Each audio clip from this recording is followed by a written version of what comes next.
하나님의 아들과 딸인 우리에게 배고픔과 목마름이 있다면은 의에 줄이고 목마른 것 뿐이다 했습니다. 그죠? 그런데 우리가 의에 줄이고 목마른 것 이외에 지금 목마르고 배고프다면은 우리가 우리를 돌아봐야 된다 그랬습니다. 그 이유는 양식 아닌 것에 돈을 지불하고 있기 때문이고 배부르지 못하게 할 것에 시간과 에너지를 사용하고 있기 때문에 우리가 복음을 만났음에도 불구하고 아직도 목마르고 아직도 배고프다 하는 겁니다. 그래서 정말 그리스도의 복음이 복음인가? 또 그것이 나에게 복음인가? 또 내 마음속까지만 복음인가? 정말 내 삶에서도 복음인가 하는 것들을 매일 확인해야 합니다.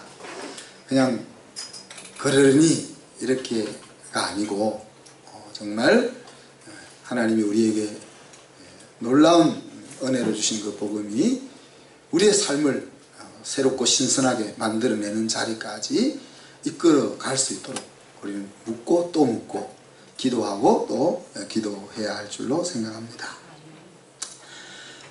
오늘은 이제 책망과 바른 길을 알려주시는 하나님의 모습을 우리가 바라봅니다.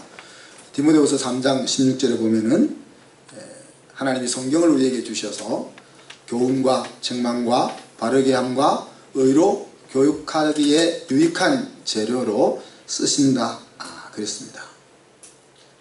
그래서 오늘 하나님의 자녀라면 어떤 길을 가야 할 것이냐, 그런데 왜 너희들이 그 길을 가지 못하고 엉뚱한 길로 빠졌느냐, 그리고 너희들이 어떻게 바른 자리로 다시 돌아올 것이냐 하는 그 내용이 오늘 우리가 읽었던 본문 속에서 주어집니다.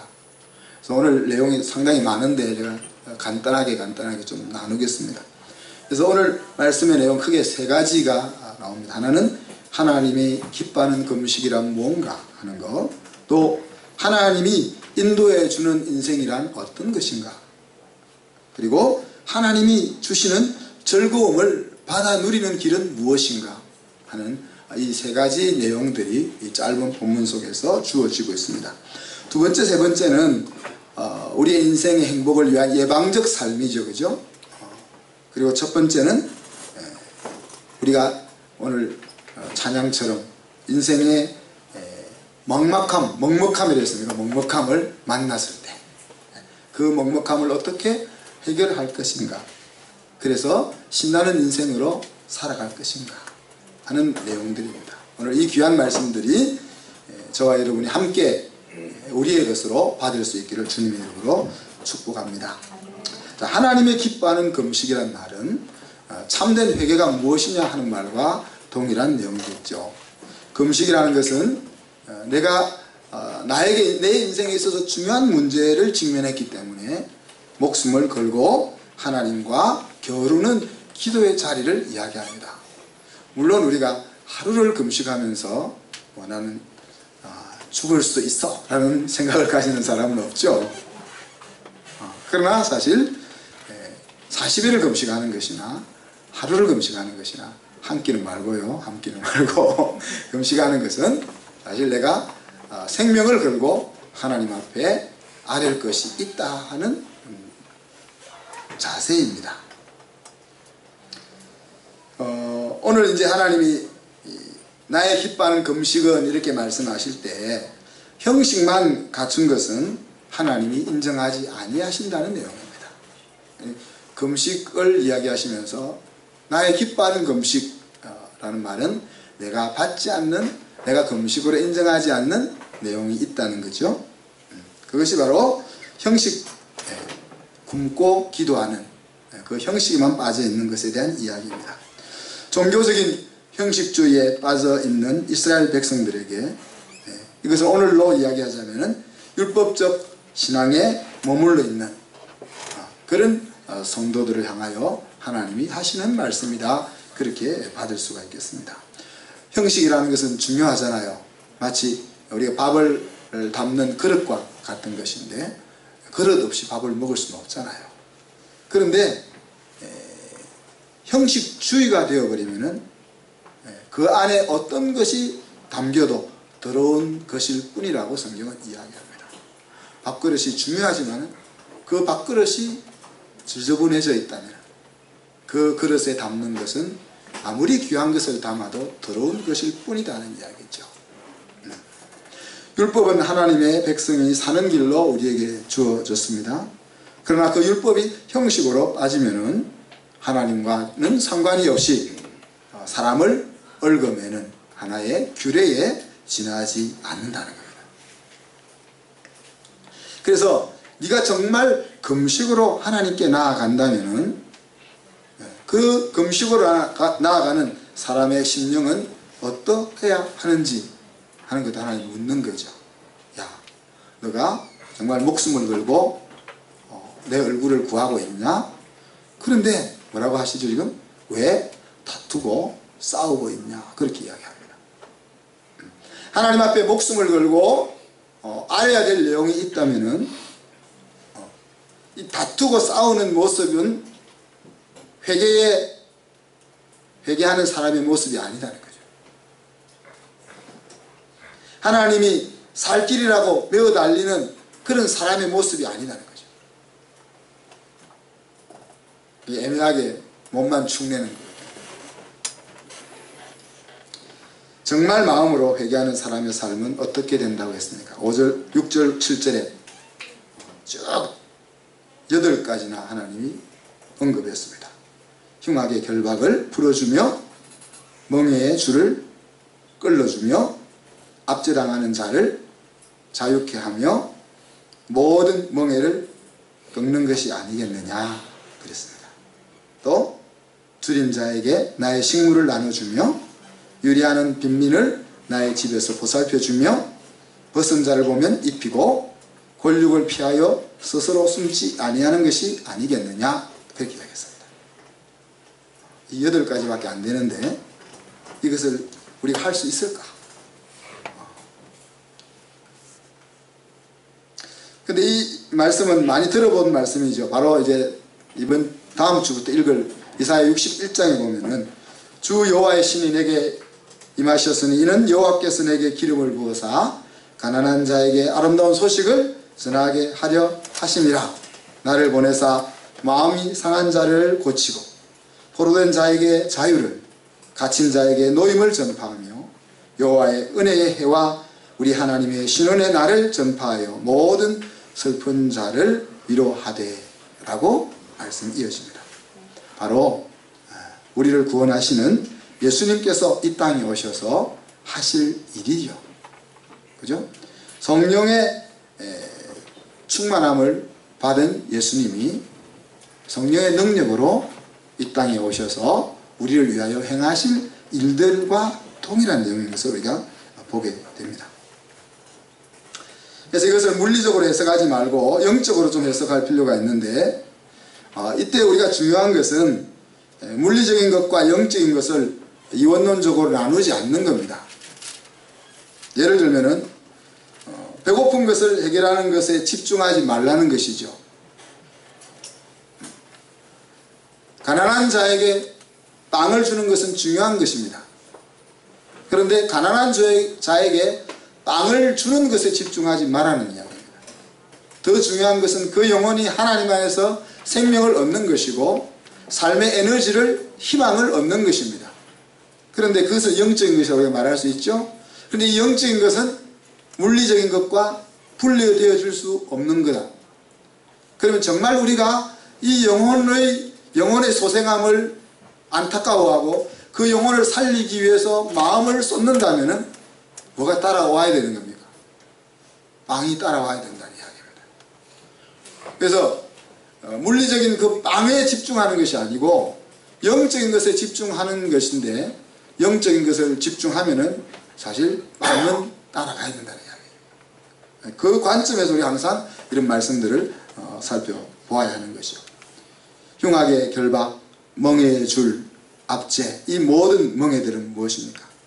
만약에 우리가 행하고 있는 삶의 형태가 어떤 모양으로든지 이런 흉악의 결박과 멍해의 줄과 압제와 관련이 있다면 우리가 먼저 그것을 멈추어야 하고, 만약에 제도가 그러하다면 제도를 바로 잡을 수 있도록 내 힘이 닿는 데까지 수고하는 것을 의미합니다. 첫 번째 네 가지 하나님의 요구가 그거라는 겁니다. 내가 다른 사람을 힘들게 하는 자리에 있다면 힘들게 하는 것을 멈추어야 하고, 내가 아니더라도 세상이 사람들을 힘들게 하는 그런 구조 속에 돌아가고 있다면 내가 그것을 어떻게 멈추게 할 수 있을까 하는 것을 고민하고 노력하는 것이 첫 번째라는 거예요. 그것이 이루어질 때 우리가 하나님 앞에 금식하며 나아가는 것이 의미가 있다는 이야기입니다. 하나님 앞에 내 삶이 문제가 있으니 하나님 살려주세요라고 나아가는 것이 하나님 앞에 들려지는 내용이 된다는 이야기입니다. 두 번째 네 가지는 뭡니까? 한마디로 요약하면은 하나님 아버지의 아들, 딸로 행하는 것을 이야기합니다. 누가복음 12장에 보면은 주께서 이르시되 지혜 있고 진실한 청지기가 되어 주인에게 그 집 종들을 맡아 때를 따라 양식을 나누어 줄 자가 누구냐? 예수님께서 그렇게 물었습니다. 창세기 1장 2장에 보면은 하나님은 이 세상을 만드시고 사람을 만든 이후에 당신의 세상을 자기의 자녀들에게 위탁 통치케 했습니다. 다시 말하면 이 땅에 일어나고 있는 모든 일들을 관할하고 다스리고 책임져야 될 임무가 그리스도인에게 있다는 것입니다. 그 관점에서 이 두 번째 내 요구를 우리가 들어봐야 되겠습니다. 줄인 자에게 나의 식물을 나눠주라 그랬습니다.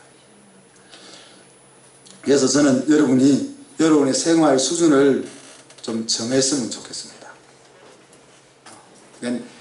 스펄전 목사님의 이야기를 제가 몇 번 드렸죠. 그가 30파운드 월급을 받을 때 그의 생활비는 28불인가 그랬, 28파운드인가 그랬다면 11조에 내시는지 안 내시는지 모르겠지만, 근데 그가 목회 연륜이 쌓이면서 60파운드, 100파운드 사례가 올라갈 때 그의 생활비는 여전히 28파운드였다는 겁니다. 우리가 우리 나름대로의 삶의 수준을 정해야 합니다. 그리고 내 삶의 수준을 정하고 그 이외에 하나님이 나에게 많이 주시는 것이 있다면 그것은 많은 사람에게 나누어 주라고 주시는 것이다. 그것이 물질에 대한 올바른 개념이라. 세상 사람들은 내가 많은 물질을 벌면 벌수록 자기의 집과 자기의 의식주와 이 모든 수준을 계속 끝없이 올려갑니다.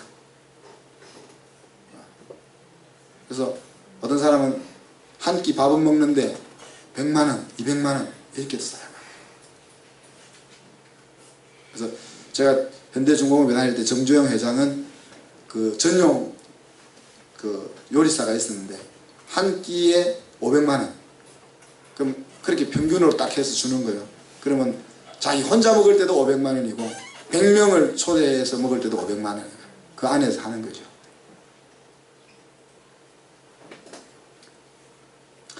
유리하는 빈민을 나의 집에서 보살펴 주며, 무서운 말이죠. 요즘 전 유럽이 심각한 난민 문제 앞에 봉착해 있습니다. 무조건 받아주는 것도 문제는 안 돼, 해결책은 아니죠.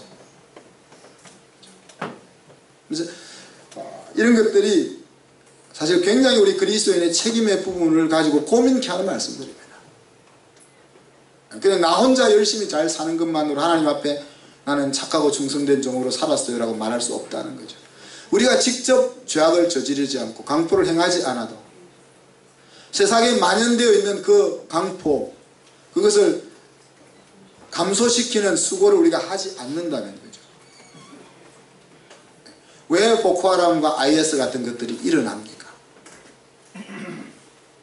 열심히 수고해도 기본적인 삶을 살 수 있는 보장이 없는 세상이 점점 확대되니까 그런 폭력 세력들이 발을 붙일 수 있는 토양이 만들어지는 거죠. 그래서 그 토양이 만들어지지 않도록 우리 그리스도인들이 애써야 되는 부분이 있는 거예요. 벗은 자를 보면 입히며, 이스라엘 사람들은 마지막 외투라는 것이 있지 않습니까? 그래서 외투를 전당 잡히면은 그날 해가 지기 전에 돌려줘라. 그래서 얼어 죽지 않게. 마지막 외투까지 전당 잡힐 수밖에 없는 극한 극빈자가 있다는 이야기죠. 여기서 말하는 세상의 복지가 아닙니다. 서구 유럽에서 추구하는 그런 복지를 이야기하는 거 아닙니다. 육신이 먹고 사는 복지는 마련되었지만 그 복지가 그 백성들의 삶의 만족과 질을 올려주지는 않고 있죠. 그런 복지를 말하는 것이 아니죠.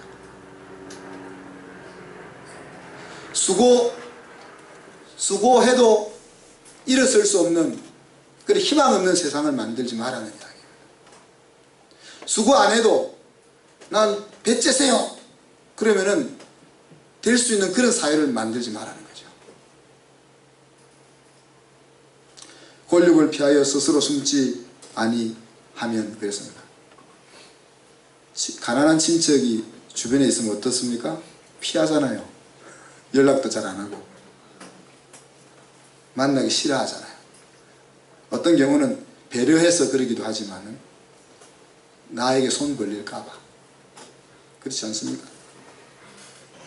그래서 이런 것을 멈추는 것, 이렇게 멈추는 쪽으로 생각하지 말고 앞에서 이야기한 것처럼 하나님의 아들, 딸로서 가족들과 이웃을 대하는 그 삶의 자세를 가지는 것이 뭐 하는 것이라는 겁니다. 하나님 도와주세요. 하나님이 살 길입니다. 라고 금식하는 사람의 모습이라는 거예요. 만약에 우리가 이런 참된 회개의 모습으로 하나님 앞에 나아가면 하나님이 이런 약속을 하십니다. 하나님이 아침 햇빛같이 빛을 비춰주실 것이다.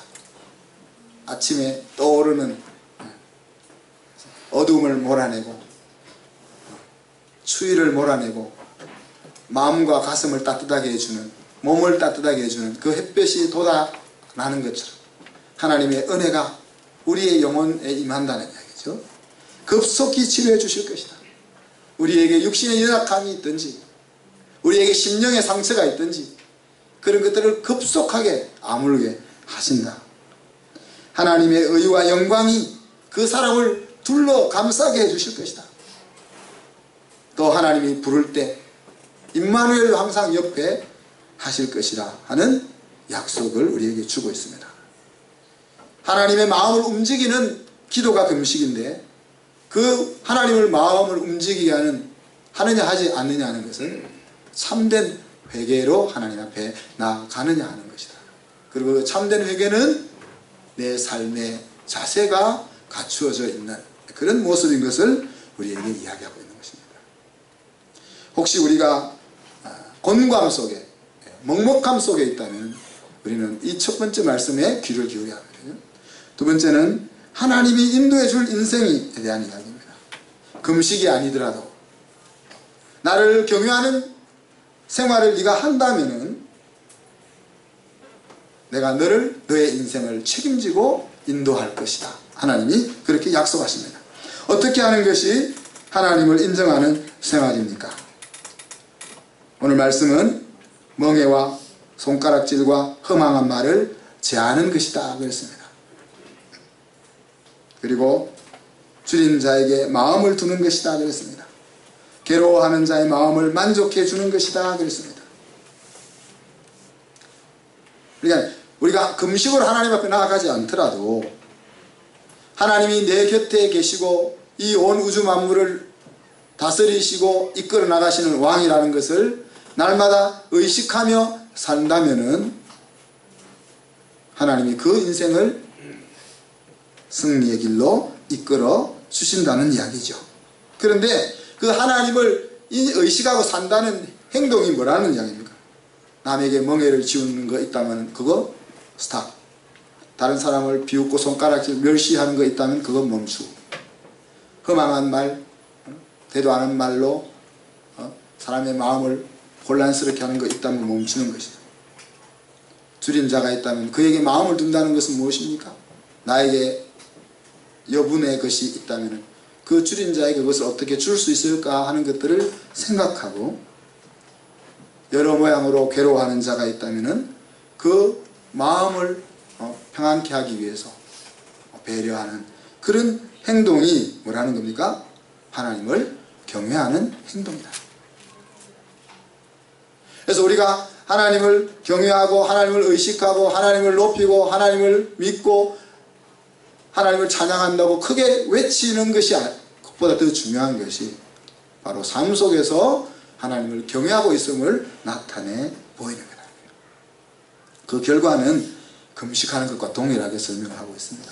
빛이 흑암 중에 바라며 나의 어둠이 낮과 같이 될 것이고, 지금 우리가 비록 어둠 속에 있다 할지라도 하나님이 빛처럼 나에게 다가오시고 내 삶을 밝혀 주실 것이라고 이야기하십니다.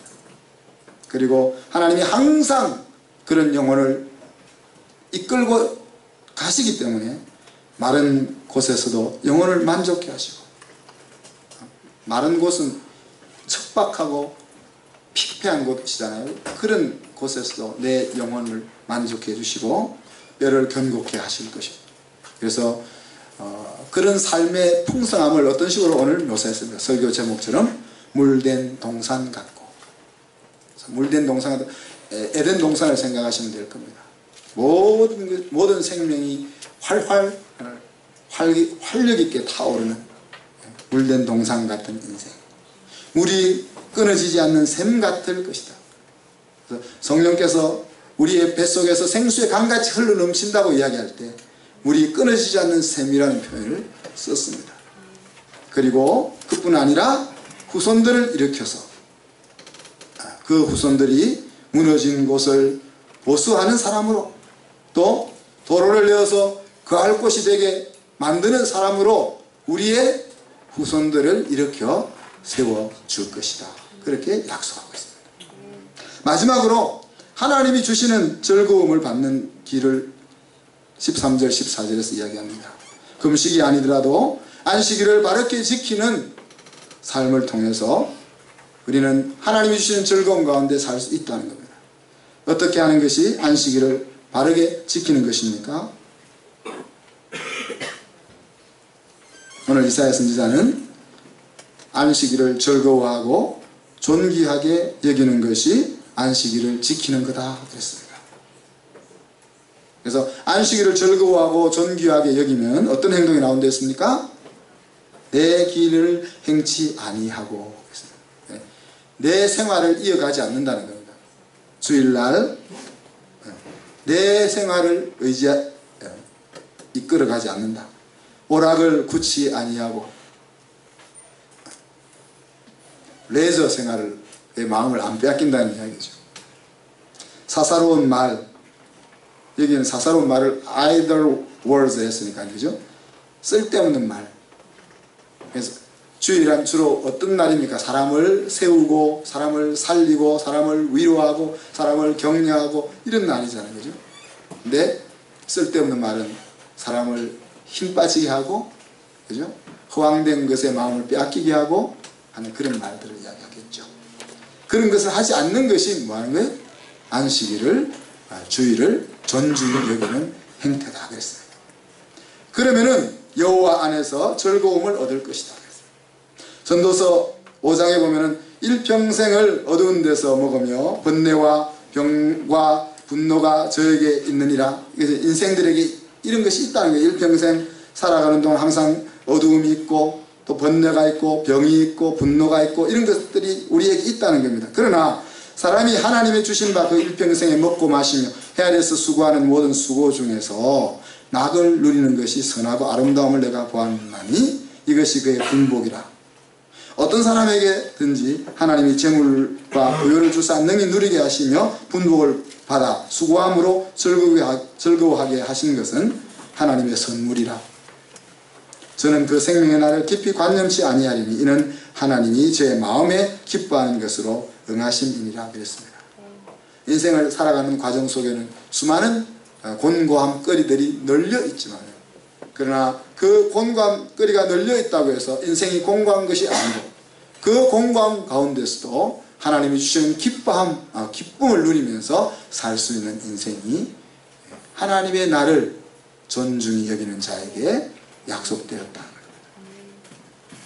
사랑하는 성도 여러분, 하나님이 인정하시고 인도해 주시는 물된 동상 같은 인생, 하나님 안에서 주어진 분복을 누리는 즐거운 인생, 그것은 저와 여러분을 위해서 하나님이 예비해 주신 복입니다. 그런데 그 복을 취하는 것은 우리의 손에 달려 있는 것이죠. 그죠? 6일 동안, 두 번째, 세 번째는 6일 동안의 삶에 대한 이야기입니다. 또 세 번째 말씀은 주일에 대한 말씀입니다. 그래서 우리에게 주어진 모든 날 가운데 하나님을 인정하는 생활을 통해서 우리가 그 복을 내 것으로 취하며 살 수 있다는 것입니다. 우리가 인생을 살아가는 가운데 때로는 길이 어긋나서 곤고해질 때, 오늘 찬양처럼 뭡니까? 그제서야